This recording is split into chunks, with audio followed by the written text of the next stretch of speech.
From Studio 3B in New York, here is Jane Pauley. Did your mother ever ask if you'd jump off a bridge because all the other kids were doing it? It's one of those phrases parents pass down generation after generation. But tonight's story about the power of peer pressure makes that, sadly, not just a rhetorical question. Can peer pressure drive someone to murder? Just how far will people go to please the crowd? As you'll see tonight, much farther than you'd ever think. Here's Dawn Fratangelo. When it's least expected, you're elected, you're the star today. Smile, you're on candid camera. This man finds himself in a strange predicament. So does this man.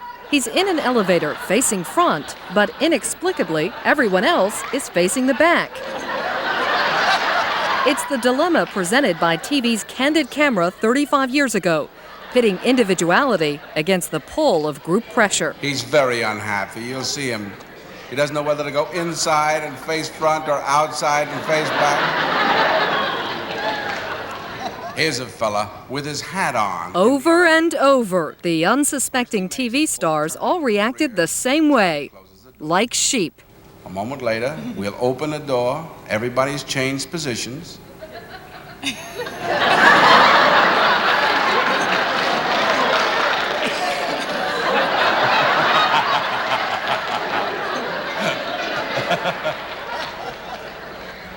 Although it was just for laughs, Candid Camera also raised serious questions about conformity for all of us. Would you be strong enough to stand up for yourself if you're a minority of one? What is conformity? Conformity is when we give in to the group. Social psychologist Dr. Anthony Pretkanis has studied conformity for 2 decades. On some occasions, on many occasions, it can be very, very difficult and very, very negative. So for instance, when the group is wrong and you're right, conformity is bad. How powerful is the pull of negative group pressure?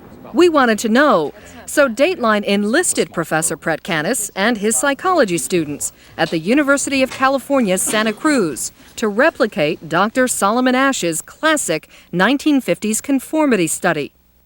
They did what Asch did. Design a simple exercise matching the line on the left with the one of identical length on the right, and then have the students who were plants give intentionally wrong answers, claiming, for example, line 1 on this card is the right match. One. One. The subjects, always in seat 6, are then faced with the experiment's fundamental question: conform by giving answers they know to be absurdly wrong, or defy the group and give answers they know to be correct. Go ahead. And there was one more part of the experiment, designed to draw the subjects in and make the exercise more convincing. 2. Initially, the plants actually give the correct answers. 2. 2. 2. 2. At least the first few times. We have consensus. But as the rounds continue and the plants do give those wrong answers, try playing along. Watch these subjects, who were told they were part of a visual perception experiment, respond to the mounting pressure of the group solidarity. And ask yourself, what would you do? We'll start with Marie. As she hears the clearly wrong answers, 1. she glances at the leader, seemingly for help. Yet, she sticks to her guns and defies the group. 3. And keeps disagreeing. 3. 3. Although her resistance is never easy. 1. As Marie stares intently at this card, she can't believe her ears. 1. The urge to join the group and conform builds with each wrong answer, and she suffers for every right answer she gives. 2. What does she finally do? 3. 3. 2. She would not conform. You can see the worry on her face, the concern. Very painful to stand up to the group, but she stood up to the group. It was hard for her to do that. Yes, because the pressure of I might be wrong, I might be the fool here. There was a lot of pressure in that room. There was a lot of tension that I felt. I can see where somebody would buckle and just lose it. And you didn't like being different? No, but I didn't want to be wrong either. Up next, Brian. What will he do? 1. 1. The first few times the plants pick the obviously incorrect line, Brian confidently defies the group. 1. 3. Confident because just look at the card. Of course, the only logical answer is 3. And this card, nobody could possibly say anything but 3 is the correct answer here as well, right? Just watch. 2. Notice Brian's eyes start to droop, and listen to his voice get softer 3. when the group gets it wrong again. And again. 3. 3. 2. For 4 rounds now, he's been fighting the good fight against conformity. 3. 3. But with the pressure mounting, 3. 3. 3. he just can't fight anymore. 3. And in succeeding rounds, with Brian continuing to give answers he knows to be wrong, 2. 2. he only gets sadder and softer. 3. By the final trial, he's a thoroughly beaten man. 1. I gave up. 1. There were times when I didn't even look at the lines and said the answer. I became quiet, decided that I wasn't playing the game right, so I just played along. One of the participants in our demonstration was a bit different. This man, George, older and an artist. Basically, I consider myself to be a nonconformist. And one of the student plants sized him up exactly that way. I felt he would take one look at us and say, bunch of kids, and then go his own way. Would he? 2. 2. 2. 3. He holds out for 2 rounds. But what happens on the very next round? 3. 3. 3. 3. 3. A total reversal. And what about the next round? 3. 3. 3. George, it so happens, not only goes along, he dives in head first. 1. He gives wrong answers with an air of total certainty. 3. I didn't want to be different anymore. The pressure got to me, and I caved in. 3. 3. Even though I knew it wasn't the truth, it made me feel more comfortable. Of all the subjects, George conformed the most, the last 9 times in a row. I'm the faculty running this experiment. Dr. Pretkanis acknowledges that despite decades of research by social psychologists, there is no way of predicting with certainty what George or the other subjects would do. It's important that we walk into situations and say, hey, I'm a human being. It could happen to me. In the conformity test you just saw, nearly 60% of the subjects, 9 of 16, succumbed to the group pressure. These results, a half-century later, essentially support the findings in Dr. Solomon Asch's original 1950 experiment. And today, in everyday life, all of us are influenced by group pressure. Whether it's in fashion trends, doing the wave at sporting events, or following the herd in business. This way? I don't know. As this TV commercial humorously suggests. Going along to get along is one thing, but what if you were ordered to conform and do something against your better nature? Obedience to authority is another kind of conformity, and 35 years ago it was tested to its limits in science's most controversial and shocking conformity experiment ever. Let me out of here. You have no right to keep me here. Let me out. Let me out of here. Let me out. Continue, please. It's called the Milgram Obedience Study, and what you're about to see has rarely been seen on network television. Just how much pain will one person inflict on another in the name of conformity? When we return. From our studios in New York, here again is Stone Phillips. Returning to our story, we've seen how peer pressure can get people to give an answer they know is wrong simply because that's the one everyone else gave. It's almost funny. But what you're about to witness is not funny.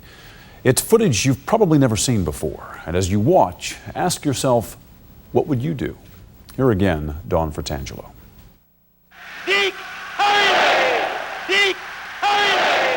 What are the outer limits of conformity?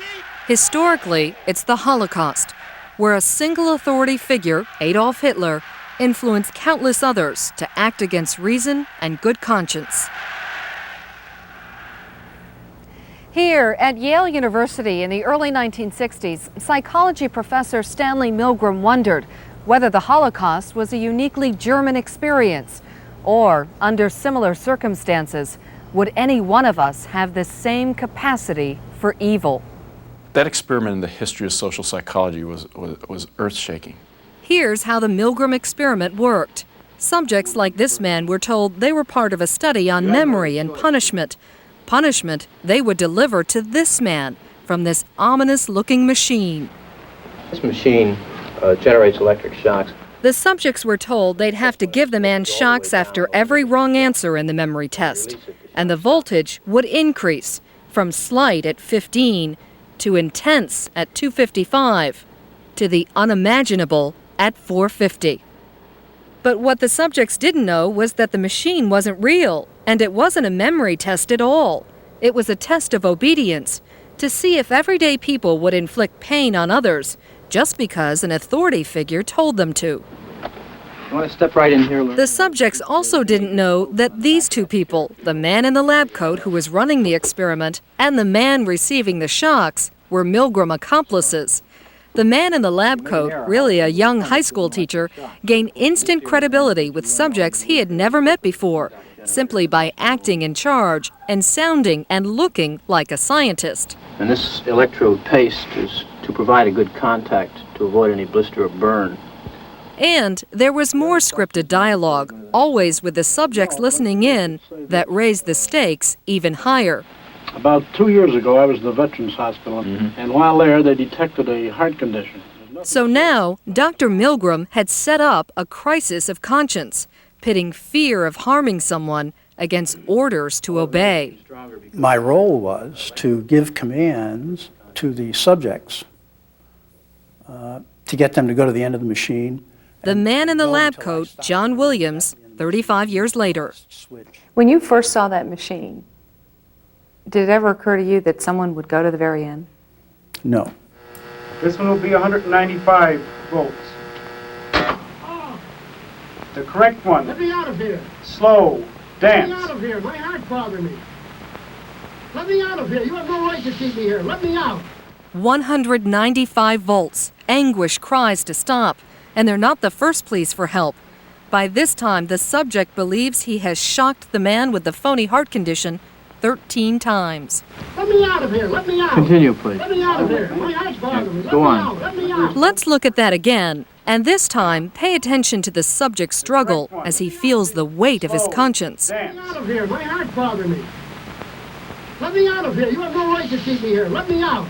He looks back to the authority figure, John Williams, for relief, but doesn't get it. Let me out. Continue, please. Let me out of here. My heart's bothering me. Go on. Let me out. But instead of walking away, he tells Williams he won't be responsible, allowing him to feel less guilty, yet still obey. That is incorrect. This will be at 3:30. The correct phrase is rich boy. Let me out of here. My heart's bothering me. Let me out, I tell you. Let me out of here. Let me out of here. You have no right to hold me here. The next phrase is fast. Let me out. Let me out. Let me out of here. Let me out. Bird, car, train, plane. Silence. Is the man unconscious? Dead? Why won't the subject just stop? Continue. Because of the commands to obey.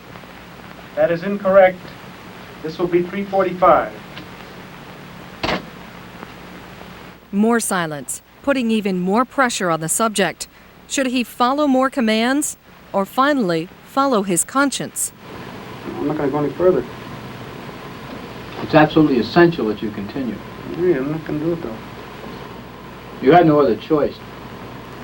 I don't have a choice. I'm not going to go ahead with it. This subject finally stopped, but only after blood-curdling screams and deadly silence.